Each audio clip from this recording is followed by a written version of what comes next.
Ethan had never been one for late nights. He was an office worker, routine-bound, and a creature of habit. But tonight, a last-minute deadline had kept him in the office long past his usual hours. By the time he reached the station, it was nearly deserted, with only the distant echo of announcements and the faint buzz of fluorescent lights. To his relief, a train pulled in. A relic from another era, its faded paint and tarnished metal suggesting it hadn't been used in decades. The platform seemed to stretch out longer than usual, the shadows clinging to it. Shivering, he boarded, choosing a seat near the door. As the train rumbled into motion, Ethan noticed the passengers. They sat as still as statues, heads bowed, their faces obscured. An elderly woman, her face wrinkled and hands gnarled, clutched an empty suitcase. A young man with a fixed smile stared ahead blankly. Ethan attempted to make eye contact, even waved, but no one responded. The longer he sat, the heavier the air became, until each breath felt labored. Outside, the scenery was a blur of dark trees, each one almost bending towards the train, as if reaching for him. Panic surged, and he rushed to the door, but it wouldn't budge, and neither did the windows. The train rattled on, stopping at strange, empty stations with broken signs. He tried talking to the conductor, who smiled but offered no answers. "You're not ready to leave yet," he'd repeat cryptically. Days blended into nights, and Ethan's sense of time unraveled. He began to forget his own face, his name, and when he finally met a woman who spoke, her voice was a ghostly whisper. "The only way out is to remember why you boarded." Desperation clawed at him as he realized he had no memory of why he'd been there to begin with. Now he feared he never would.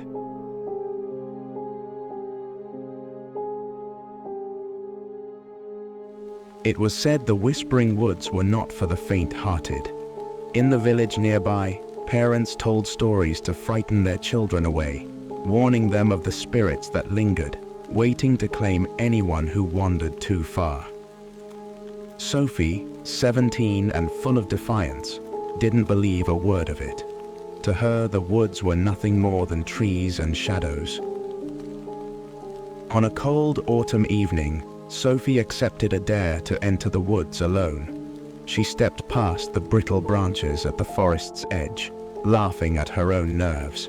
The silence was thick, broken only by the crunch of leaves beneath her boots, but as she ventured further, she began hearing the whispers.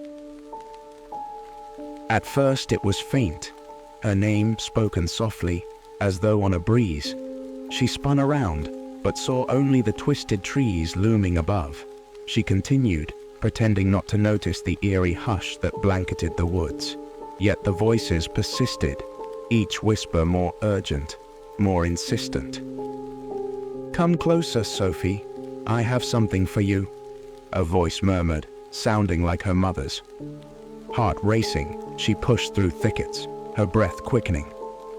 She stumbled upon a clearing and stopped, her body frozen with dread. In the center of the clearing stood a figure, a shadowy, indistinct outline with hollow eyes that seemed to absorb all light.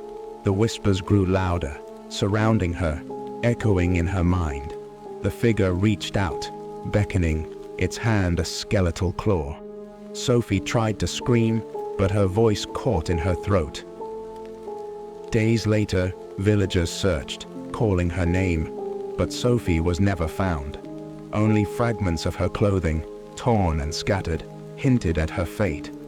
On certain moonlit nights, the villagers claimed to hear whispers in the woods, a voice pleading, "Help me." Those who follow it are said to vanish, forever becoming part of the whispering curse. Light. The whispers grew louder, surrounding her, echoing in her mind. The figure reached out, beckoning, its hand a skeletal claw. Sophie tried to scream, but her voice caught in her throat. Days later, villagers searched, calling her name, but Sophie was never found. Only fragments of her clothing, torn and scattered, hinted at her fate. On certain moonlit nights, the villagers claimed to hear whispers in the woods, a voice pleading, "Help me." Those who follow it are said to vanish, forever becoming part of the whispering curse.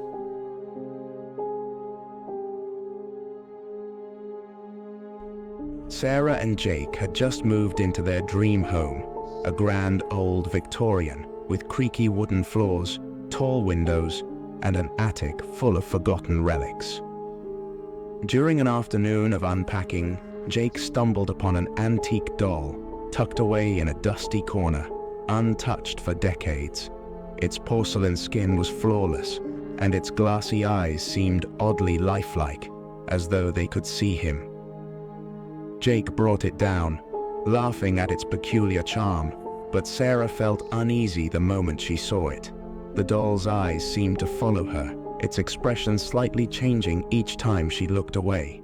Jake dismissed her fears, placing it on a shelf in the living room, but Sarah's discomfort only grew. That night, as she tried to sleep, Sarah heard faint laughter drifting through the house, a soft, childlike giggle that echoed through the halls. She woke Jake, who assured her it was just the house settling, but each night the laughter returned, growing louder. Then she began seeing the doll in different places. One morning, it was at the dining table. Another, it was on her nightstand, positioned as though watching her sleep.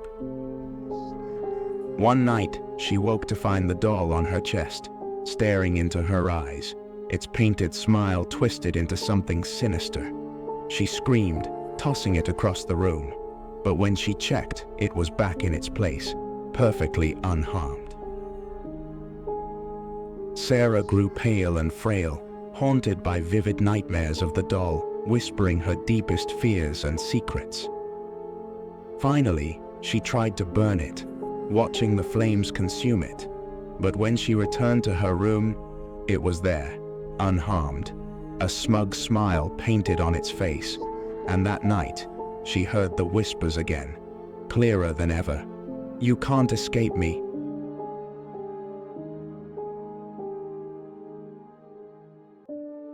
The Grandview Hotel was known for its old-world charm and ghost stories, but nothing could prepare the group of friends for what they encountered.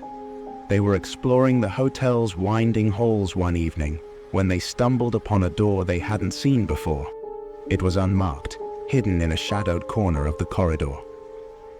Curiosity won, and they opened it to find a small room filled with ancient furniture covered in a thick layer of dust. A grand mirror hung on the wall, its glass murky and cracked. As they each stepped in and looked into the mirror, they noticed unsettling distortions in their reflections, hints of bruises and haunted eyes. Suddenly, the door behind them creaked shut. They rushed to reopen it, but found themselves in a different hallway. The ornate wallpaper was peeling, and the carpet, once rich and vibrant, was now faded and threadbare. The lights flickered, casting strange shadows. Panic settled in as they tried to retrace their steps, but every hallway led back to the same eerie room. One friend, desperate to leave, broke the mirror, hoping it would release them. But as the mirror shattered, the shadows in the room grew darker, coalescing into a figure with hollow eyes that seemed to swallow them whole. In its silent presence, they felt the cold grip of despair as they realized they had crossed into a version of the hotel that had trapped countless souls before them. To this day, guests and staff claim to hear faint cries for help echoing from that hidden corridor. But when they search, there's nothing but walls where the door once was,